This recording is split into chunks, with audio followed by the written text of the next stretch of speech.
മുസ്ലിം ലീഗിനകത്ത് വന്നതിന് ശേഷം ഞാൻ വളരെ വലിയൊരു ഭക്തിയാണ്. കാരണം എന്താണെന്ന് ചോദിച്ചാൽ, എൻ്റെ പാർട്ടി എന്നോട് പറഞ്ഞത് ഒരു നല്ല മനുഷ്യനാവണമെങ്കിൽ ഒരു നല്ല മതവിശ്വാസിയായിരിക്കണം. ഒരു മനുഷ്യനെ നന്മയിലേക്കും സത്യത്തിലേക്ക് നയിക്കണമെങ്കിൽ അവനിൽ ആത്മീയത ഉണ്ടായിരിക്കണം എന്നുള്ളതാണ്. ആത്മീയത ഹൃദയത്തിൽ സൂക്ഷിക്കുന്ന ഒരു മനുഷ്യൻ്റെ ഹൃദയം മാത്രമാണ് വിശാലമായിരിക്കുക.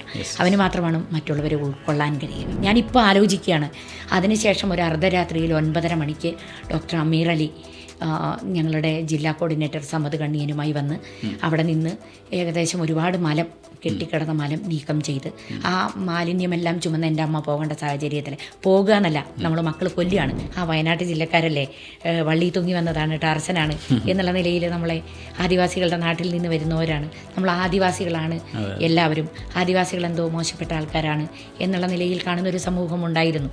പക്ഷെ അതിൽ അത്തരത്തിലുള്ള ഒരു വേർതിരിവുകളും മുസ്ലിം ലീഗിനകത്തില്ല എന്നുള്ളതാണ്.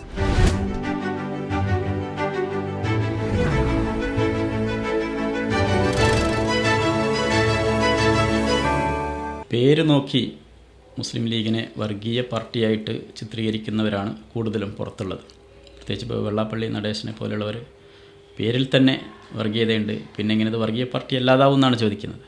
അപ്പോൾ ഇത്രയും കാലത്തെ പ്രവർത്തനത്തിനിടയിൽ ഈ പേര് അല്ലെങ്കിൽ എന്താ പറയുക, ഈ മുസ്ലിം ലീഗ് എന്ന് പറയുന്ന ഈ പാർട്ടിക്കുള്ളിൽ നിന്ന് അങ്ങനെ എന്തെങ്കിലും വർഗീയമായ അനുഭവങ്ങൾ അങ്ങേക്ക് നേരിടേണ്ടി വന്നിട്ടുണ്ടോ എന്നുള്ളതാണ് ഒരു ചോദ്യം. മറ്റൊന്ന്, ഇപ്പോൾ മുസ്ലിം ലീഗ് പോലെ ഒരു പാർട്ടിയിൽ കാലങ്ങളായിട്ട് പ്രവർത്തിക്കുകയാണ്. അപ്പോൾ ആ ഒരു കാരണം, അല്ലെങ്കിൽ മുസ്ലിം ലീഗുകാരിയാണ് എന്നൊരു കാരണം എന്തെങ്കിലും സ്വന്തം സമുദായത്തിനിടയിലോ അല്ലെങ്കിൽ നിങ്ങളുടേതായിട്ടുള്ള സറൗണ്ടിങ്സിലോ എന്തെങ്കിലും ആക്ഷേപത്തിന് കാരണമായിട്ടുണ്ടോ എന്നുള്ളതാണ്. മുസ്ലിം ലീഗിൻ്റെ പ്രവർത്തനങ്ങളിലേക്ക് വന്ന കാലഘട്ടങ്ങളിൽ വളരെ തമാശയായിട്ട് ഞാനിപ്പോൾ ഓർക്കാറുണ്ട്. ഞാൻ എൻ്റെ നാട്ടിൽ മുസ്ലിം ലീഗിൻ്റെ പ്രവർത്തനത്തിലേക്ക് വന്നു. ഞാൻ സജീവമായി കൊണ്ടിരുന്ന സമയങ്ങളിൽ ചിലപ്പോഴൊക്കെ ഞാനിങ്ങനെ വീട്ടിൽ നിന്ന്, ടൗണിലാണ് വീട്, അപ്പം ആ ചെറിയ ടൗണിൽ നിന്ന് ഞാൻ ഒരുങ്ങി ഇങ്ങനെ റോട്ടിലൂടെ പോകുമ്പോൾ തമാശയ്ക്കാണെങ്കിലും എൻ്റെ നാട്ടിലെ ചില ആൾക്കാർ എന്നെ ജയന്തി താത്ത എന്ന് വിളിക്കാറുണ്ടായിരുന്നു. പിന്നെ പല ആൾക്കാരും എന്നോട് പറയും, ഇനിയിപ്പോൾ തട്ടവിട്ട് കാണേണ്ടി വരുമോ, പള്ളിക്കണ്ടി വന്ന് കാണേണ്ടി വരുമോ, മരണപ്പെട്ടു പോയ ദേശീയ സെക്രട്ടറി അതിനുശേഷം കുറേ കമൻറ്റുകൾ അങ്ങനെ. അതെ അതെ, അത് സോഷ്യൽ മീഡിയയിൽ അല്ല, ഇത് നേരിട്ട് അങ്ങനെയുള്ള കമൻറ്റുകളൊക്കെ ഞാൻ കേൾക്കേണ്ടയും നേരിടേണ്ടയും സാഹചര്യങ്ങളൊക്കെ വന്നിട്ടുണ്ട്. അവിടെയൊന്നും ആത്മവിശ്വാസം തകർന്നു പോകാതെ എനിക്കൊപ്പം പാർട്ടി നിന്നു എന്നുള്ളതാണ്. അതിനേക്കാളേറെ ഞാൻ പാർട്ടിയെ പഠിക്കാൻ ശ്രമിച്ചു എന്നുള്ളതാണ്. അവിടെ ജാതിയോ മതമോ രാഷ്ട്രീയമോ ഒന്നും വ്യത്യാസമില്ലാതെ ഏറ്റവും അർഹരായ മനുഷ്യരെ ചേർത്ത് പിടിക്കാൻ പാർട്ടി കാണിക്കുന്ന നിലപാടുകൾ. പിന്നെ എപ്പോഴും മുസ്ലിം ലീഗ് എന്ന രാഷ്ട്രീയ പാർട്ടിക്ക് പാർട്ടിയുടേതായ ദർശനങ്ങളുണ്ട്. ആ ദർശനങ്ങളിലൂന്നി മാത്രമാണ് പാർട്ടിയുടെ നയങ്ങൾ മുന്നോട്ട് കൊണ്ടുപോയിട്ടുള്ളത്. അവിടെ എനിക്ക് തോന്നുന്നു ഈ ഇത്തരത്തിലുള്ള ആരോപണങ്ങൾക്ക് പ്രസക്തിയില്ല. ഇപ്പം അങ്ങ് സൂചിപ്പിച്ചതുപോലെ വെള്ളാപ്പള്ളി സാറിനെ കുറിച്ച് പറയുമ്പോൾ തികച്ചും പരസ്യമായി ഇത്തരത്തിലുള്ള വിവാദ പരാമർശങ്ങൾ വെള്ളാപ്പള്ളി സാർ നടത്തുകയാണ്. അദ്ദേഹത്തെ സംബന്ധിച്ച് നമുക്ക് മനസ്സിലാക്കാനുള്ളത് എന്താണെന്ന് ചോദിച്ചാൽ, അദ്ദേഹം ഒരു രാഷ്ട്രീയക്കാരൻ, ഒരു സാമുദായിക നേതാവ് എന്നതിനപ്പുറത്ത് അദ്ദേഹം നല്ലൊരു ബിസിനസ്സുകാരനാണ്. അദ്ദേഹത്തിൻ്റെ ബിസിനസ്സിനെ മെച്ചപ്പെടുത്തുന്നതിന്, അല്ലെങ്കിൽ ഈ ബിസിനസ്സുമായി ബന്ധപ്പെട്ടുകൊണ്ട് അദ്ദേഹം ഉദ്ദേശിക്കുന്ന ലക്ഷ്യം നേടിയെടുക്കണമെങ്കിൽ കേരളത്തിലെ പല സുപ്രധാനപ്പെട്ട നേതാക്കളെയും പ്രീതിപ്പെടുത്തേണ്ടതുണ്ടായിട്ടുണ്ട്. അവിടെ ആ പ്രീതിപ്പെടുത്തേണ്ട നേതാക്കൾക്ക് വിയോജിപ്പുള്ള അല്ലെങ്കിൽ അവരുടെ എതിർവാക്കുകൾ അല്ലെങ്കിൽ ഇത്തരത്തിലുള്ള വിവാദ പരാമർശങ്ങൾ നടത്തുന്നതിലൂടെ അദ്ദേഹത്തിൻ്റെ ബിസിനസ്സിനെ മെച്ചപ്പെടുത്തുക എന്നതും, ഒപ്പം അദ്ദേഹം പെട്ടിരിക്കുന്ന പല പ്രയാസങ്ങളിൽ നിന്നും അദ്ദേഹത്തിന് പുറത്തു വരേണ്ടതുമായി ഉണ്ടായിരിക്കാം. അത് അദ്ദേഹത്തിൻ്റെ മാത്രം കാര്യമാണ്, അത് നമ്മളെ ബാധിക്കുന്ന പ്രശ്നമേ അല്ല. മുസ്ലിം ലീഗിനെ കുറിച്ച് അറിയാവുന്ന ആളുകൾക്കറിയാം മുസ്ലിം ലീഗ് എന്താണ് എന്ന്. ഞാൻ എൻ്റെ അനുഭവങ്ങളിലൂടെയാണ്. ഒരിക്കൽ പോലും ഇത്തരത്തിലുള്ള മാറ്റി നിർത്തലുകൾ മുസ്ലിം ലീഗിനകത്ത് നിന്ന് എനിക്കുണ്ടായിട്ടില്ല. ഞാൻ പറഞ്ഞില്ലേ, സയ്യിദ് സാദിഖ് അലി ശിഹാബ് തങ്ങൾ പോലും അദ്ദേഹത്തോടൊപ്പം എത്രയോ താഴെക്കിടയിൽ ജീവിക്കുന്ന ഒരു വ്യക്തി എന്നുള്ള നിലയ്ക്ക് പോലുമുള്ള മനുഷ്യരെ ചേർത്ത് നിർത്തുന്നു എന്നുള്ളതാണ്. ആ നിലയ്ക്ക് മനുഷ്യരെ ചേർത്ത് നിർത്തുന്ന ഒരു പ്രസ്ഥാനത്തിനെതിരെ ഇത്തരത്തിലുള്ള വർഗീയ പരാമർശങ്ങൾ അല്ലെങ്കിൽ വിവാദപരമായ പരസ്യ പ്രസ്താവനകൾ നടത്തുന്നതിലൂടെ വെള്ളാപ്പള്ളി സാർ ഉദ്ദേശിക്കുന്ന ലക്ഷ്യം വേറെയാണ്. മുസ്ലിം ലീഗിൻ്റേതായ ദർശനങ്ങളും ആദർശങ്ങളുമുണ്ട്. നമ്മളൊരിക്കലും ഒരാളെ കൊല്ലാൻ പറയുകയോ ആക്രമിക്കാൻ പറയുകയോ അല്ലെങ്കിൽ മറ്റൊരുവൻ്റെ ജീവനെടുക്കാൻ പറയുന്ന തലങ്ങളിലുള്ള രാഷ്ട്രീയ പ്രവർത്തനങ്ങൾക്ക് നേതൃത്വം കൊടുക്കുന്ന ആളുകളെയല്ല, അത്തരത്തിലൊരു രാഷ്ട്രീയ പാർട്ടിയുമല്ല. മതത്തിൻ്റെ ദർശനങ്ങളെ, അത് ഏത് മതമാവട്ടെ, ഇപ്പം എന്നെ സംബന്ധിച്ച് പറയുമ്പോൾ ഞാൻ ഹൈന്ദവ മതവിശ്വാസിയാണ്. എനിക്ക് തോന്നുന്നു ഈ മതവിശ്വാസിയായിരുന്നു, പക്ഷെ ഞാൻ വലിയൊരു എന്താ പറയുക അഗാധമായൊരു മതവിശ്വാസിയായിരുന്നില്ല, പക്ഷേ ഭക്തി കൂടുതലുണ്ടായിരുന്നില്ല. മുസ്ലിം ലീഗിനകത്ത് വന്നതിന് ശേഷം ഞാൻ വളരെ വലിയൊരു ഭക്തിയാണ്. കാരണം എന്താണെന്ന് ചോദിച്ചാൽ എൻ്റെ പാർട്ടി എന്നോട് പറഞ്ഞത് ഒരു നല്ല മനുഷ്യനാവണമെങ്കിൽ ഒരു നല്ല മതവിശ്വാസിയായിരിക്കണം. ഒരു മനുഷ്യനെ നന്മയിലേക്കും സത്യത്തിലേക്ക് നയിക്കണമെങ്കിൽ അവനിൽ ആത്മീയത ഉണ്ടായിരിക്കണം എന്നുള്ളതാണ്. ആത്മീയത ഹൃദയത്തിൽ സൂക്ഷിക്കുന്ന ഒരു മനുഷ്യൻ്റെ ഹൃദയം മാത്രമാണ് വിശാലമായിരിക്കുക, അവന് മാത്രമാണ് മറ്റുള്ളവരെ ഉൾക്കൊള്ളാൻ കഴിയുക.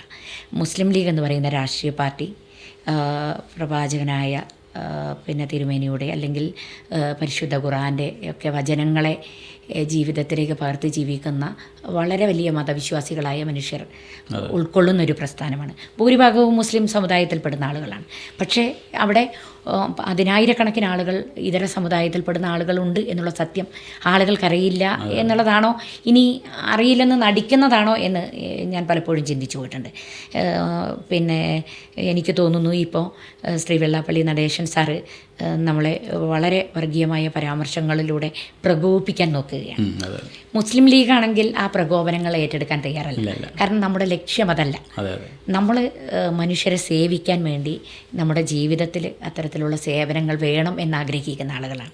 നമ്മുടെ ജീവിതത്തിൻ്റെ ഭാഗമാണ് സേവനം എന്ന് പറയുന്നത്. അതുകൊണ്ടാണ് നമ്മൾ നമ്മുടെ അധ്വാനത്തിൻ്റെ പങ്ക് അവിടെ മാറ്റിവെക്കാൻ തയ്യാറാവുന്നത്. അപ്പോൾ അത്തരത്തിലേക്ക് മുന്നോട്ട് പോകുന്ന നമ്മളെ സംബന്ധിച്ച് നമ്മൾ പാർട്ടിക്കുള്ളിൽ അത്തരത്തിലുള്ള ചർച്ചകൾക്ക് പ്രാധാന്യം കൊടുത്തിട്ടേയില്ല. അദ്ദേഹത്തിൻ്റെ പരാമർശങ്ങളെ നമ്മൾ ഗൗരവത്തിലെടുത്തിട്ടുമില്ല. അതിനൊന്നും മറുപടി അർഹിക്കുന്നില്ല എന്നുള്ള നിലയിൽ തന്നെയാണ് നമ്മളതിനെ തള്ളിക്കളഞ്ഞിട്ടുള്ളത്. മുസ്ലിം ലീഗ് എന്ന് പറയുന്ന രാഷ്ട്രീയ പാർട്ടിയുടെ മേന്മയും അത് തന്നെയാണ്. നമുക്കൊരു ദർശനമുണ്ട്, ഒരാദർശമുണ്ട്, ഒരു ലക്ഷ്യമുണ്ട്. ആ ലക്ഷ്യത്തിന് വേണ്ടിയാണ് നമ്മൾ പ്രവർത്തിക്കുന്നത്. അല്ലാതെ ഇങ്ങനെ പറയുന്ന വാക്കുകളുടെ പുറകെ പോയി അതിന് മറുപടി കൊടുത്ത് പിന്നെ അതിൻ്റെ പിന്നിൽ വരുന്ന അതിന് പുറകെ നടക്കാൻ നമുക്ക് നേരമില്ല. നമുക്കിവിടെ ജനങ്ങളെ സേവിക്കാനുണ്ട്. പ്രയാസപ്പെടുന്ന ഒരുപാട് മനുഷ്യർ പുറത്തുണ്ട്.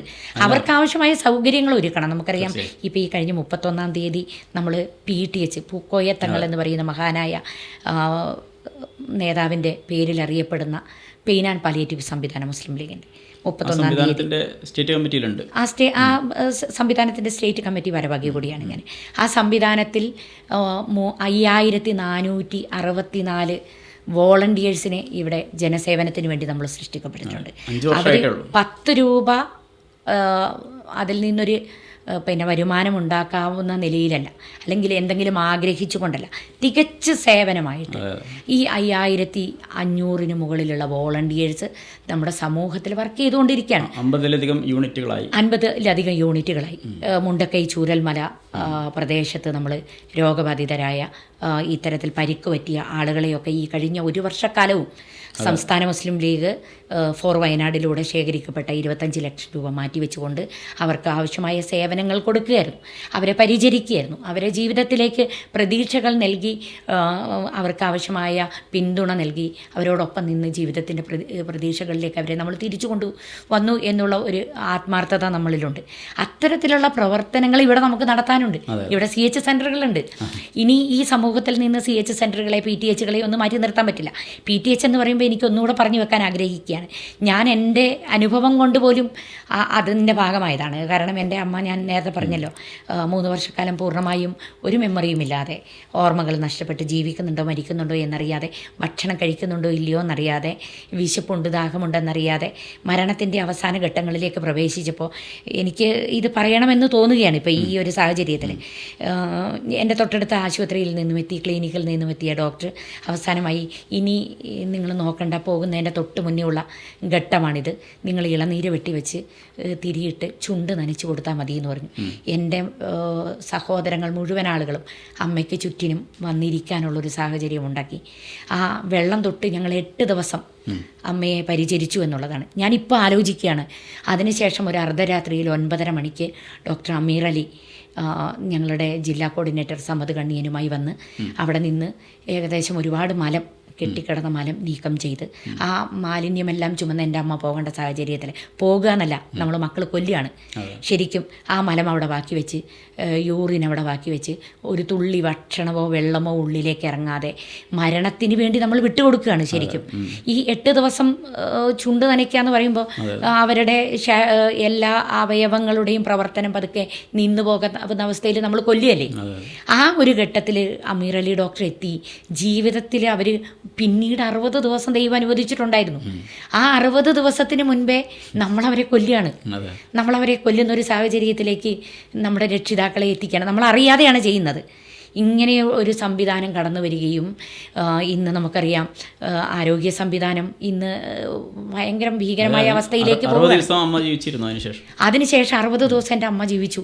വെള്ളം ഇറങ്ങി അവസാന തുള്ളി വെള്ളം നമ്മൾ കൊടുത്ത് അമ്മയെ ജീവിതത്തിൽ മരണത്തിലേക്ക് നയിക്കാൻ കഴിയുന്ന ഒരു ഘട്ടത്തിലേക്ക് എൻ്റെ അമ്മയെ എത്തിച്ചു എന്നുള്ളതാണ്. അതിനേക്കാളേറെ ഞങ്ങളെ ഒരു കൊലപാതകികളാക്കി മാറ്റിയില്ല എന്നുള്ളതാണ്. ദൈവത്തിൻ്റെ മരണം എന്നുള്ളതാണ് ഈ പാലിയേറ്റീവ് പരിചരണത്തിൻ്റെ ദൈവം അനുവദിച്ച ആയുസ് പൂർത്തീകരിച്ച് അവർ മരണത്തിന് കീഴ്പ്പെടുക എന്നുള്ളതിലേക്ക് എത്തിച്ചു എന്നുള്ളതാണ്. അതൊരു സംവിധാനം. മറ്റൊന്ന് എനിക്ക് തോന്നുന്നത്, ഇപ്പോൾ കഴിഞ്ഞ ദിവസം നമ്മളൊക്കെ വാർത്തയിൽ കണ്ടതാണ്, വെന്റിലേറ്ററിൽ റെഫറൽ ചെയ്ത ഒരു പേഷ്യൻറ്റിനെയും കൊണ്ടുപോയ ആംബുലൻസ് കനാലിലേക്ക് മറിയുന്ന സാഹചര്യം ഉണ്ടായി. ആ സാഹചര്യത്തിൽ ആ രോഗി ആരും രക്ഷിച്ചിട്ടല്ല പോയത്, ആ രോഗി സ്വയം നീന്തി രക്ഷപ്പെടുകയാണ് ഉണ്ടായത്. അപ്പോൾ ഇന്നത്തെ ഒരു കാലഘട്ടത്തിൽ വെന്റിലേറ്ററുകളിലേക്കാക്കുന്ന രോഗികളെ അവിടെ നിന്ന് ബന്ധുമിത്രാദികളെ കാണാതെ അവർക്കൊരു തുള്ളി വെള്ളം കൊടുക്കാൻ കഴിയാതെ അവസാനം ഏകാന്ത മരണത്തേക്കാൾ മുസ്ലിം സമുദായത്തിൻ്റെ കലീമ ചൊല്ലി, അല്ലെങ്കിൽ ക്രിസ്ത്യൻ മതം കൂദാശ ചൊല്ലി, ഹിന്ദു മതത്തിൽ രാമനാമം ചൊല്ലിക്കൊടുത്ത് അവരുടെ മതവചനങ്ങൾ കേട്ടുകൊണ്ട് അവർ അവസാന നിമിഷങ്ങൾ ചെലവഴിക്കാൻ കഴിയുന്ന അവരുടെ കുടുംബത്തിനോടൊപ്പം ജീവിച്ച ആ ഒരു രാജാക്കന്മാരായി ജീവിച്ച കാലഘട്ടത്തിൽ നിന്നും അവരുടെ അവസാന നാളുകൾ ഒറ്റപ്പെടലുകളിൽ ഒരു റൂമുകളിലേക്ക് ആദ്യ ഫ്രണ്ട് കിടക്കും, പിന്നെ അവസാനം ഏറ്റവും ബേക്കിലെ റൂമുകളിലേക്ക് മണമായി, അവിടെ നിന്ന് മാറ്റി നിർത്തലുകളായി, ബന്ധുമിത്രാദികൾ ഒഴിഞ്ഞുപോയി, എങ്ങനെയെങ്കിലും ഒന്ന് മരണം എന്നെ വന്ന് പുൽഗണയെന്ന് അവർ ദൈവത്തോട് പ്രാർത്ഥിക്കുന്ന ഒരവസ്ഥയിലേക്ക് മാറ്റപ്പെടുന്നിടത്ത് നിന്ന് പ്രതീക്ഷയായി PTHൻ്റെ വോളണ്ടിയേഴ്സ് അവിടെ വരികയാണ്. അവർക്ക് അവസാന നിമിഷം വരെ മരണം എന്നതൊരു സത്യമാണ്, അതിലേക്ക് നമ്മൾ ലയിച്ചു ചേരേണ്ടതുണ്ട് എന്നുള്ള സത്യത്തെ ഉൾക്കൊള്ളിപ്പിച്ചുകൊണ്ട് ദൈവവചനങ്ങൾ കേട്ട് അവർ വിശ്വസിക്കുന്ന ദൈവവചനങ്ങൾ കേട്ടുകൊണ്ട് അവർക്ക് അവസാന നിമിഷം പൂർത്തീകരിക്കാൻ കഴിയുന്ന ഒരു സാഹചര്യത്തിൽ സമാധാനത്തോടുകൂടി വിശ്വാസപരമായി അവർക്ക് മരണം നൽകുന്ന ഒരു ഘട്ടത്തിലേക്ക് നമ്മളെത്തിക്കുകയാണ്. ഈ സേവനങ്ങൾ നമുക്കിവിടെ ചെയ്യാനുണ്ട്. ഒപ്പം നമുക്കറിയാം CH സെൻ്ററുകൾ വിദ്വേഷ പ്രചാരകർക്ക് മറുപടി കൊടുത്ത് സമയങ്ങളെ നമുക്ക് നേരമില്ല. നമുക്കിവിടെ ഒരുപാട് സേവനങ്ങൾ ചെയ്യാൻ സമൂഹത്തിൽ നമ്മളെ കാത്തിരിക്കുന്ന മനുഷ്യരുണ്ട്. അവർക്കരികിലേക്ക് നമുക്ക് എത്തേണ്ടതുണ്ട്. അവിടെയാണ് നമ്മൾ നമ്മുടെ സമയം ചെലവഴിക്കേണ്ടത്. ഇപ്പോൾ ചേച്ചിയുടെ സംസാരം കേൾക്കുമ്പോൾ ഇടപെടാൻ കഴിയാത്ത വിധത്തിൽ മനോഹരമായിട്ട് സംസാരിച്ചുകൊണ്ടിരിക്കുകയാണ്.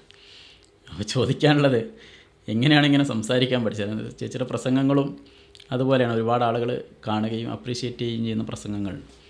അപ്പോൾ ഒരു സാധാരണ കുടുംബത്തിൽ ജനിച്ച് എങ്ങനെയാണ് ഇത്രയും വൊക്കാബുലറി കിട്ടിയത്, അല്ലെങ്കിൽ എങ്ങനെയാണ് ഈ പ്രസംഗ രംഗത്ത് അല്ലെങ്കിൽ ഇങ്ങനെ നന്നായി സംസാരിക്കാനുള്ളൊരു കഴിവ് എങ്ങനെയാണ് കിട്ടിയത്? അത് ഈശ്വരൻ്റെ ഒരു ഇടപെടലായിരിക്കാം. ഞാനിവിടെ പോയി വായന മുൻപേ ഇച്ചിരി കൂടുതലുണ്ടായിരുന്നു. ഇപ്പം ഒരുപാട് പ്രശ്നങ്ങളും പ്രതിസന്ധികളും ഒക്കെ ജീവിതത്തിലുണ്ടായി. എൻ്റെ ഹസ്ബൻഡ് ഇപ്പോൾ ഒരു സ്ട്രോക്കും 2 അറ്റാക്കും അതിജീവിച്ച് ഇരിക്കുകയാണ്. നേരത്തെ പ്രസംഗിക്കാറുണ്ടായിരുന്നു അതോ ഇല്ല? മുൻപേ പ്രസംഗത്തിലേക്ക് വന്നതിന് ശേഷമാണ് പ്രസംഗം തുടങ്ങി. എനിക്കൊന്നു ശ്രേയസിൽ നിന്ന് കുറേ ക്ലാസ്സുകൾ കേട്ടിട്ടുണ്ട്. പിന്നീട് മുസ്ലിം ലീഗിൻ്റെ വേദികളിൽ ഒരുപാട് പ്രാസംഗികർ പ്രസംഗിക്കുന്നത് കേൾക്കാൻ ഞാൻ പോകാറുണ്ടായിരുന്നു. ബാക്കിൽ എവിടെയെങ്കിലും ഇരുന്നുകൊണ്ട് ഞാൻ അതിനിങ്ങനെ കേൾക്കാറുണ്ടായിരുന്നു. പിന്നെ എനിക്ക് തോന്നുന്നത് സൈനിൻ്റെ ഡയറക്ടർ റാഷിദ് ഖസാലിയുടെ പ്രസംഗങ്ങൾ ഞാൻ കേൾക്കാറുണ്ട്. ഒപ്പം നമ്മുടെ ഡോക്ടർ മുനീർ സാഹിബിൻ്റെ പ്രസംഗങ്ങൾ ഞാൻ ശ്രവിക്കാറുണ്ട്. പിന്നെ നമ്മുടെ സമദാനി സാഹിബിൻ്റെ പ്രസംഗങ്ങൾ കേൾക്കാറുണ്ട്. പ്രസംഗം എന്ന് പറയുന്നത് എനിക്ക് വളരെ ഇഷ്ടമുള്ളൊരു കാര്യമായതുകൊണ്ട് ഞാൻ എൻ്റെ അടുക്കളയിലെ പാചക സമയത്ത് ഞാൻ ഇത്തരത്തിലുള്ള പ്രസംഗങ്ങൾ വെച്ച് മുൻപേ കേൾക്കാറുണ്ടായിരുന്നു. ഒപ്പം പിന്നെ മതപരമായ പ്രസംഗങ്ങളുണ്ടല്ലോ, നമ്മുടെ മത വിശ്വാസപ്രകാരം അത്തരത്തിലുള്ള പ്രസംഗങ്ങളൊക്കെ ഞാൻ കേൾക്കാറുണ്ടായിരുന്നു. അപ്പം അവിടെ നിന്നൊക്കെ ഇങ്ങനെ കേട്ട വാക്കുകൾ, ഒപ്പം ചെറുതായി വായിക്കാറുണ്ട്. ആ വായനകളിൽ നിന്ന് കിട്ടുന്ന അറിവ്. പിന്നെ പത്രം വായിക്കും ഞാൻ, നിർബന്ധമാണ് എനിക്ക് പത്രവായന. ഇപ്പം എൻ്റെ വീട്ടിൽ ചന്ദ്രികയും മനോരമയും ഉണ്ട്. ഈ 2 പത്രവും രാവിലത്തെ ചായയോടൊപ്പം എനിക്ക് നിർബന്ധമാണ്. ഈ പത്രം ഞാൻ വായിക്കാറുണ്ട്. അപ്പം അതിലൊക്കെ കിട്ടുന്ന ആശയങ്ങൾ ഇങ്ങനെ നമ്മൾ സ്റ്റോർ ചെയ്യാറുണ്ടായിരിക്കാം. പിന്നെ ദൈവമാണ്, എൻ്റെ വിശ്വാസപ്രകാരം ഞങ്ങൾക്ക് സരസ്വതി ദേവിയുടെ അനുഗ്രഹം ഉണ്ടാവണം. ആ ഒരു അനുഗ്രഹം എന്നിലുണ്ടായിരിക്കാം. പിന്നെ എനിക്ക് തോന്നുന്നു എൻ്റെ ജീവിതത്തിൻ്റെ നിയത്തെന്ന് പറയുന്നത്, നിയോഗമെന്ന് പറയുന്നത് മുസ്ലിം ലീഗിൻ്റെ പ്രവർത്തന മേഖലയിൽ നിന്നുകൊണ്ട് സയ്യിദ് സാദിഖ് അലി ശിഹാബ് ദർശനം പോലെ മതസൗഹാർദ്ദത്തെ നിലനിർത്തണം എന്നാഗ്രഹിക്കുന്ന ഒരു വ്യക്തിയാണ് ഞാൻ. ഈ നാട്ടിൽ ജനങ്ങൾ, നമുക്കറിയാം മുസ്ലിം ലീഗിനെ കുറിച്ച് പല ആളുകളും നമുക്ക് സോഷ്യൽ മീഡിയകളിലൂടെ കമൻറ്റുകളിലൂടെ ഒക്കെ ഇങ്ങനെ വികാരപരമായി വർഗീയത പറയുമ്പോൾ ഞാനിങ്ങനെ ഓർക്കാറുണ്ട്. ഒരിക്കലും വർഗീയത എൻ്റെ ജീവിതത്തിൽ എനിക്ക് അനുഭവം ഉണ്ടായിട്ടില്ല. മുസ്ലിം ലീഗിൽ നിന്നും നിങ്ങളൊരു പിന്നോക്കക്കാരിയല്ലേ, മാറി നിൽക്കുന്നോ, അല്ലെങ്കിൽ നിങ്ങൾ സ്ത്രീയല്ലേ മാറി നിൽക്ക് എന്നുള്ള തലത്തിൽ മാറ്റി നിർത്തപ്പെട്ടിട്ടില്ല. അല്ലെങ്കിൽ വയനാട് ജില്ലയിൽ നിന്ന് വരുന്ന ഒരാളല്ലേ. പണ്ട് ഞാൻ കിലിയുടെ ട്രെയിനിങ്ങിൽ ഒരു 2 വർഷക്കാലം ഒരു ഫാക്കൽറ്റി കോഴ്സുമായി ബന്ധപ്പെട്ട് പോകുന്ന സമയത്തൊക്കെ അവിടെ കിലിയിൽ പോകുമ്പോൾ ആളുകൾ ഇങ്ങനെ പറയും, വയനാട് ജില്ലക്കാരല്ലേ, വള്ളി തൂങ്ങി വന്നതാണ്, ടാർസനാണ് എന്നുള്ള നിലയിൽ നമ്മളെ ആദിവാസികളുടെ നാട്ടിൽ നിന്ന് വരുന്നവരാണ്, നമ്മൾ ആദിവാസികളാണ്, എല്ലാവരും ആദിവാസികൾ എന്തോ മോശപ്പെട്ട ആൾക്കാരാണ് എന്നുള്ള നിലയിൽ കാണുന്ന ഒരു സമൂഹം ഉണ്ടായിരുന്നു. പക്ഷെ അതിൽ അത്തരത്തിലുള്ള ഒരു വേർതിരിവുകളും മുസ്ലിം ലീഗിനകത്തില്ല എന്നുള്ളതാണ്. മുസ്ലിം ലീഗിൻ്റെ ദേശീയ സെക്രട്ടറി, അസിസ്റ്റൻറ്റ് സെക്രട്ടറിയാണ്. ഒരുപാട് ഇപ്പോൾ തമിഴ്നാട്ടിലും അങ്ങനെ പല പ്രദേശങ്ങളിൽ പോയി പ്രസംഗിച്ചു കൊണ്ടിരിക്കുന്നുണ്ട്. ഇനിയിപ്പോൾ കേരളത്തിലേക്ക് വന്നാൽ, നമ്മൾ പതുക്കെ വൈൻഡപ്പ് ചെയ്യാണ്. കേരളത്തിലേക്ക് വന്നാൽ പിന്നെ നിയമസഭാ തെരഞ്ഞെടുപ്പ് അടുത്ത് തുടങ്ങി. അപ്പോൾ എങ്ങനെയാണ് ഇപ്പോൾ ഈ ഐക്യജനാധിപത്യ മുന്നണിയുടെ പിന്നെ ഭരണത്തിലേക്ക് കേരളം മാറാനുള്ള ഒരുക്കത്തിലാണ്. അപ്പോൾ എങ്ങനെയാണ് ഈ ഒരു രാഷ്ട്രീയ സാഹചര്യത്തെ അല്ലെങ്കിൽ എന്തുകൊണ്ട് മുസ്ലിം ലീഗും UDF ഒക്കെ അധികാരത്തിലേക്ക് തിരിച്ചു വരണം എന്നാണ് ആഗ്രഹിക്കുന്നത് എന്നാണ് ഒരു ചോദ്യം. തമിഴ്നാട് പോലെയുള്ള, കർണാടക പോലെയുള്ള സംസ്ഥാനങ്ങളിലൊക്കെ പ്രസംഗം എന്നതിനേക്കാൾ ഉപരിയായിട്ട് എൻ്റെ പാർട്ടിയുടെ പൊസിഷൻ എന്ന് പറയുന്നത് മുസ്ലിം ലീഗിൻ്റെ പ്രവർത്തനങ്ങളെ ശാക്തീകരിക്കുക എന്നുള്ളതാണ്. ഇപ്പോൾ തമിഴ്നാട് പോലെയുള്ള സംസ്ഥാനങ്ങളിലേക്ക് പോകുമ്പോൾ നമുക്കറിയാം മുസ്ലിം ലീഗ് എന്ന പ്രസ്ഥാനത്തിന് തുടക്കം കുറിച്ച മണ്ണാണ് തമിഴ്നാട്. നമ്മുടെ ഫൗണ്ടർ, ഏറെ ബഹുമാന്യനായ, മൺമറഞ്ഞു പോയ പ്രിയങ്കരനായ ബഹുമാന്യനായ നേതാവ് ഖായിദ് മില്ലത്ത് ഇസ്മായിൽ സാഹിബ് ഉറങ്ങുന്ന മണ്ണാണ്, അദ്ദേഹത്തിൻ്റെ ജന്മനാടാണ്. അവിടെ നിന്നാണ് മുസ്ലിം ലീഗിന് നമ്മൾ തുടക്കം കുറിച്ചിട്ടുള്ളത്. ആ ഒരു അവിടുത്തെ ഒരു പൊളിറ്റിക്സ് എന്ന് പറയുന്നതും വ്യത്യസ്തമാണ്, കേരളത്തിലെ രാഷ്ട്രീയം പോലെയല്ല. അവിടെ ദ്രാവിഡ കക്ഷി ഒരു രാഷ്ട്രീയമാണ്, വളരെ സ്നേഹമുള്ള മനുഷ്യരാണ്, അത്തരത്തിലുള്ള രാഷ്ട്രീയമാണ്. അതുകൊണ്ട് തന്നെ ഞാനിപ്പോൾ ഈ തൊട്ടടുത്ത ദിവസം തെങ്കാശിയിലാണ് പോയിരുന്നത്. നീലഗിരി, ഗൂഡല്ലൂർ പോലെയുള്ള മുസ്ലിം ലീഗിൻ്റെ രാഷ്ട്രീയ വഴികളിലൊക്കെ സഞ്ചരിക്കാറുണ്ട്. അവിടെ എനിക്ക് തോന്നുന്നു സംഘടനാ ശാക്തീകരണമാണ് ഉദ്ദേശിച്ചിരുന്നത്. സംഘടനാ സംവിധാനത്തിലെ പ്രവർത്തനങ്ങൾക്ക് നേതൃത്വം കൊടുക്കാൻ ഇതര സമുദായത്തിൽപ്പെട്ട ആളുകൾ, അല്ലെങ്കിൽ മുസ്ലിം ലീഗിനകത്ത് തന്നെ മാറി നിൽക്കുന്ന മനുഷ്യരോട് എന്താണ് മുസ്ലിം ലീഗ് എന്ന് പറയാൻ അടയാളപ്പെടുത്തലുകളുള്ള ഒരു രാഷ്ട്രീയ പാർട്ടിയാണ് എന്ന് പറയുകയാണ് എൻ്റെ ദൗത്യം. പിന്നെ ഇന്നത്തെ ഒരു രാഷ്ട്രീയ സാഹചര്യത്തിൽ നിയമസഭ തിരഞ്ഞെടുപ്പ് വന്ന് നിൽക്കുകയാണ്. അവിടെ നമുക്കറിയാം തദ്ദേശ സ്വയംഭരണ സ്ഥാപനങ്ങളിൽ സ്ത്രീ ശാക്തീകരണവുമായി ബന്ധപ്പെട്ടൊക്കെ മുസ്ലിം ലീഗ് വളരെ വലിയൊരു പ്രവർത്തനങ്ങൾക്ക് നേതൃത്വം കൊടുത്തിട്ടുണ്ട്. നമുക്കിപ്പോൾ അറിയാം യുവതലമുറയിൽപ്പെട്ട ഫാത്തിമ തെഹ്ലിയ, നജ്മ തബ്ഷീർ അടക്കമുള്ള ഒരുപാട് പ്രമുഖരായ വനിതാ നേതാക്കളിപ്പോൾ മുസ്ലിം ലീഗിൻ്റെ പ്രവർത്തന വഴികളിൽ നേതൃത്വത്തിലേക്ക് കടന്നു വന്നു കഴിഞ്ഞു. തദ്ദേശ ഭരണ സ്ഥാപനങ്ങളുടെ പ്രമുഖമായ സീറ്റുകളിൽ മുനിസിപ്പൽ ചെയർപേഴ്സൺ, അത് തൊട്ട് ഇങ്ങ് താഴേക്ക് തദ്ദേശ സ്വയംഭരണ സ്ഥാപനങ്ങളുടെ ഗ്രാമപഞ്ചായത്തുകളുടെ പ്രസിഡൻഷിപ്പ് വരെ കൈയാളുന്ന അവസ്ഥയിലേക്ക് എനിക്കൊന്നു ഏകദേശം കൽപ്പറ്റ നിയോജകമണ്ഡലം എടുത്ത് പരിശോധിച്ചാൽ തന്നെ 80% മുകളിൽ മുസ്ലിം ലീഗിൻ്റെ ജനപ്രതിനിധികളാണ് അവിടെയുള്ളത്. ആ നിലയിലേക്ക് ഓരോ ജില്ലയും പരിശോധിച്ചാൽ, നമ്മൾ സാധാരണ വടക്ക് ഭാഗത്താണ്, മലബാറിലാണ് മുസ്ലിം ലീഗ് ശക്തമായിരിക്കുന്നത്. പക്ഷേ ഇത്തവണ തെക്കൻ ജില്ലകളിലും നമ്മൾ വലിയൊരു നേട്ടം കൈവരിച്ചു. 6 സീറ്റിൽ നിന്ന് തിരുവനന്തപുരത്ത് 12 സീറ്റിലേക്ക് തലസ്ഥാന നഗരിയിൽ നമ്മൾ ഉയരാൻ സാധിച്ചു. അങ്ങനെ മുസ്ലിം ലീഗിൻ്റെ പ്രവർത്തനങ്ങൾ അങ്ങ് ഉയരങ്ങളിലേക്ക് എത്തുകയാണ്. ഞാൻ നേരത്തെ സൂചിപ്പിച്ചതുപോലെ ശ്രീ വെള്ളാപ്പള്ളി നടേശൻ സാറിൻ്റെ സമുദായത്തിൽപ്പെടുന്നൊരു സഹോദരി CPM-ൻ്റെ രാഷ്ട്രീയത്തെ മടുത്ത് CPM-ൻ്റെ നയങ്ങളെ വെറുത്ത് മാർക്സിസ്റ്റ് കമ്മ്യൂണിസ്റ്റ് പാർട്ടിയുടെ ആദർശങ്ങളിൽ നിന്നൊക്കെ വ്യതിചലിച്ചാണ് ഇപ്പോഴത്തെ നമ്മുടെ സർക്കാർ ഭരണകൂടം മുന്നോട്ട് പോയിട്ടുള്ളത്.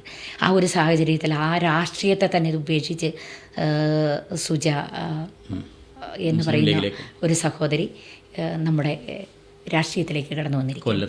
കൊല്ലത്ത് മഹിളാ അസോസിയേഷൻ്റെ ജില്ലാ പ്രസിഡൻ്റായിരിക്കുക, ഒരു ഗ്രാമപഞ്ചായത്തിൻ്റെ 3 ടേം പ്രസിഡൻ്റായിരുന്നു, ബ്ലോക്ക് പഞ്ചായത്തിൻ്റെ വൈസ് പ്രസിഡൻ്റായൊക്കെ കേരള രാഷ്ട്രീയത്തിൽ CPM-ൻ്റെ തലങ്ങളിൽ ഉയർന്ന പദവി വഹിച്ചിരുന്ന ആളുകളൊക്കെ മുസ്ലിം ലീഗിനോടൊപ്പം ചേരാൻ ആഗ്രഹിക്കുകയാണ്. എനിക്ക് തോന്നുന്നു വയനാട്ടിലെ എൻ്റെ നാട്ടിലൊക്കെ തന്നെ അത്തരത്തിലുള്ള ചിന്തകളുള്ള ജില്ലാ ഭാരവാഹികളുണ്ട്. അവരിപ്പോൾ സംസാരിച്ച് വെച്ചിട്ടുണ്ട് നമ്മളുമായി, വൈകാതെ മുസ്ലിം ലീഗിലേക്ക് വരണം എന്നുള്ള ആഗ്രഹം പ്രകടിപ്പിച്ച ആളുകളുണ്ട്. അപ്പോൾ അത് എന്തുകൊണ്ടാണ് മുസ്ലിം ലീഗ് എന്ന് പറയുന്ന ഒരു രാഷ്ട്രീയ പാർട്ടി കേരളത്തിൻ്റെ മണ്ണിൽ അല്ലെങ്കിൽ കേരള രാഷ്ട്രീയത്തിൽ തന്നെ ഒരു മതസൗഹാർദ്ദ രാഷ്ട്രീയത്തെ ഉറപ്പിക്കണം എന്നുള്ള പ്രവർത്തനങ്ങൾക്ക് നേതൃത്വം കൊടുക്കുന്നു എന്ന് മനസ്സിലാക്കുന്നത് കൊണ്ടാണ്. പിന്നെ എനിക്ക് തോന്നുന്നു ഇന്ന് റാഡിക്കലായ കുറേ മുസ്ലിം സമുദായത്തിൽപ്പെടുന്ന ആളുകൾ വർഗീയപരമായ തീരുമാനങ്ങൾക്ക് പോകുന്ന ആളുകളാണ്. അത്തരത്തിലുള്ള ആളുകളെ ജനസേവന രംഗത്തേക്ക്, മനുഷ്യ സേവന രംഗത്തേക്ക് തിരിച്ചു കൊണ്ടുവരാൻ കേരളത്തിൽ മുസ്ലിം ലീഗ് വലിയ ഇടപെടലുകൾ നടത്തുന്നു എന്ന് കേരളത്തിലെ പൊതുസമൂഹം മനസ്സിലാക്കുന്നുണ്ട്. ഇന്നത്തെ സമൂഹം എന്ന് പറയുന്നത് വളരെ പ്രബുദ്ധരായ ജനങ്ങളാണ് കേരളത്തിലുള്ളത്. വിദ്യാഭ്യാസ രംഗത്ത്, സാമൂഹിക രംഗത്തൊക്കെ മുസ്ലിം ലീഗിന് അത്തരത്തിലുള്ള വളർച്ചയിൽ വലിയൊരു പങ്ക് വഹിക്കാൻ സാധിച്ചിട്ടുണ്ട്. ആ ഇടപെടലുകളൊക്കെ മുസ്ലിം ലീഗ് നടത്തിയത് ഈ പൊതുസമൂഹത്തിനറിയാം. അവരതുകൊണ്ട് തന്നെ മുസ്ലിം ലീഗിനെ മനസ്സിലാക്കുന്നുണ്ട്. അപ്പം നമ്മുടെ കൂട്ടത്തിലേക്ക് വരാൻ UDF അല്ല, മുസ്ലിം ലീഗിലേക്ക് വരാൻ ആഗ്രഹിക്കുന്നു എന്നുള്ളതാണ്. അപ്പോൾ ആ ഒരു മാറ്റം നമ്മൾ മനസ്സിലാക്കുന്നു എന്നുള്ളതാണ്. അതോടൊപ്പം തന്നെ ഇന്ന് നമുക്കറിയാം ഇന്നത്തെ പൊതുസമൂഹത്തെ അല്ലെങ്കിൽ ഇന്നത്തെ രാഷ്ട്രീയ സാഹചര്യങ്ങളെ ഇപ്പോൾ നമുക്കറിയാം മലർപ്പൊടിക്കാരൻ്റെ ദീവാസ്വപ്നം പോലെയുള്ള ഒരു ബജറ്റ് അവതരിപ്പിച്ചിട്ടിരിക്കുകയാണ് നമ്മുടെ സർക്കാർ. പിന്നെ വരുമാനം എന്തെന്ന് പറയാതെ കുറേ പദ്ധതികൾ ഇവിടെ അവർ പ്രഖ്യാപിക്കപ്പെടുന്ന സാഹചര്യമുണ്ടായി. എല്ലാ മേഖലകളിലും എനിക്ക് തോന്നുന്നു 3.10 ലക്ഷം കോടി രൂപയുടെ ബാധ്യതയുള്ളൊരു സംസ്ഥാനമാണ് കേരളം. ആ ഒരു ബാധ്യതയിൽ എനിക്ക് തോന്നുന്നു 90 മുതൽ 1 ലക്ഷം രൂപ വരെ ജനിച്ചു വീഴുന്ന ഒരു കുഞ്ഞിന് ഇന്ന് കേരളത്തിൽ ബാധ്യതയുണ്ട്. അവനറിഞ്ഞോ അറിയാതെയോ അതെ ജനിച്ചു വീഴുമ്പോൾ തന്നെ അവൻ ബാധ്യതയുടെ ഉടമയായി മാറുകയാണ്. അപ്പോൾ ആ ഒരു സാഹചര്യത്തിൽ കേരളത്തെ രക്ഷിക്കണമെങ്കിൽ ഇനി ഐക്യജനാധിപത്യ മുന്നണി ഇവിടെ അധികാരത്തിൽ വരണം. അത് ഇവിടുത്തെ ജനങ്ങൾക്കറിയാം. അതിൻ്റെ മറുപടിയാണ് തദ്ദേശ സ്വയംഭരണ തെരഞ്ഞെടുപ്പുകളിലൂടെ നമ്മൾ കണ്ടത്. ആ ഒരു തലങ്ങളിലേക്ക് കേരളത്തെ രക്ഷപ്പെടുത്തിയെടുക്കണമെങ്കിൽ ഇപ്പോൾ ഇവർ മലർപ്പൊടിക്കാരൻ്റെ ദീവാസ്വപ്നം പോലെയുള്ള ബജറ്റ് അവതരിപ്പിച്ചുകൊണ്ട് കുറേ സ്വപ്നം കേരളത്തിലെ ജനങ്ങൾക്ക് കൊടുക്കുമ്പോഴും ഇവിടുത്തെ പ്രബുദ്ധരായ കേരള ജനത മനസ്സിലാക്കുന്നുണ്ട് ഇതൊക്കെ നടത്താൻ വേണ്ടിയല്ല CPM-കാർ ഇത്തരത്തിലുള്ള അല്ലെങ്കിൽ ഇടതുപക്ഷ നേതൃത്വം കൊടുക്കുന്ന ഭരണകൂടം ഈ തരത്തിലുള്ള ബജറ്റ് അവതരിപ്പിച്ചിട്ടുള്ളത് എന്ന്. അവരെന്തായാലും ഇനി വരില്ല എന്ന് അവർക്ക് ഉറപ്പുണ്ട്. അപ്പോൾ അതിന് പിന്നിൽ പുതുതായി വരുന്ന UDF-ൻ്റെ സർക്കാരിന് വലിയൊരു ബാധ്യത ഇരിക്കട്ടെ, അല്ലെങ്കിൽ ജനങ്ങൾ അവരെ പിടിക്കാൻ കഴിയുന്ന ഒരു സംവിധാനം ഞങ്ങൾ അവസാനഘട്ടം ഇവിടുന്ന് ഇറങ്ങി പോകുമ്പോഴും കൂടെ വെച്ചിട്ട് പോകാം എന്നുള്ള ഒരു എന്താ പറയുക ശവപ്പെട്ടിക്കുള്ള അവസാനം ആണി അടിച്ചുകൊണ്ട് ഇറങ്ങിപ്പോകുന്നൊരു സാഹചര്യമാണ് ഇന്നത്തെ CPM-ൻ്റെ സർക്കാരിനെ സംബന്ധിച്ച്, LDF സർക്കാരിനെ സംബന്ധിച്ച് നമുക്ക് പറഞ്ഞു വെക്കാനുള്ളത്. അവിടെയും ഇന്ന് പൊതുസമൂഹം നമുക്കായി പ്രതീക്ഷയോടെ കാത്തു നിൽക്കുകയാണ്. നമുക്ക് വേണ്ടി വോട്ട് ചെയ്യാൻ ഇടതുപക്ഷ ജനാധിപത്യ മുന്നണിയുടെ ആളുകളടക്കം തയ്യാറാണ്. അപ്പോൾ ആ വോട്ട് ചെയ്യാനുള്ള സാഹചര്യത്തെ നമ്മൾ ഏറ്റവും കൂടുതൽ ഉപയോഗപ്പെടുത്താനുള്ള ഒരു തയ്യാറെടുപ്പ് ഐക്യജനാധിപത്യ മുന്നണി നടത്തിക്കൊണ്ടിരിക്കുകയാണ്. അതിൻ്റെ ഭാഗമായി നമുക്കറിയാം നമ്മുടെ കേരളത്തിൻ്റെ ഏറ്റവും മികച്ച ഒരു പ്രതിപക്ഷ നേതാവെന്ന് തന്നെ പറയാം VD സതീഷ് ചേട്ടനും, അതുപോലെ തന്നെ പ്രതിപക്ഷ ഉപനേതാവ് എന്നുള്ള നിലയിൽ മുസ്ലിം ലീഗിൻ്റെ അനിഷേധ്യനായ നേതാവ് PK കുഞ്ഞാലിക്കുട്ടി സാഹിബ് നടത്തുന്ന യാത്ര കേരളത്തിലുടനീളം നടന്നുകൊണ്ടിരിക്കുകയാണ്. ഇപ്പോൾ 10-ാം തീയതി ഞങ്ങളുടെ വയനാട്ടിലും എത്തുകയാണ്, സുൽത്താൻ ബത്തേരിയിൽ എത്തുകയാണ്. അപ്പോൾ ആ യാത്രയ്ക്ക് പിന്തുണ നൽകുക എന്നുള്ളതാണ് ഇപ്പം നമ്മുടെ ലക്ഷ്യം എന്ന് പറയുന്നത്. എന്തായാലും നമ്മൾ അവസാനിപ്പിക്കാം. അതായത് കേരളം നമ്മൾ തിരിച്ചു പിടിക്കും എന്നുള്ള പ്രതീക്ഷ പങ്കുവെച്ചുകൊണ്ടാണ് നമ്മൾ ഈ സംസാരം അവസാനിപ്പിക്കുന്നത്. പ്രിയപ്പെട്ട ജയന്തി രാജൻ വളരെ ശക്തമായി തന്നെ ഈ മുസ്ലിം ലീഗിൻ്റെ ഈ സുന്ദരമായ രാഷ്ട്രീയത്തിൽ തുടരട്ടെ എന്ന് ആശംസിക്കുന്നു. എല്ലാ ആശംസകളും നേരുന്നു. Thank you. Thank you.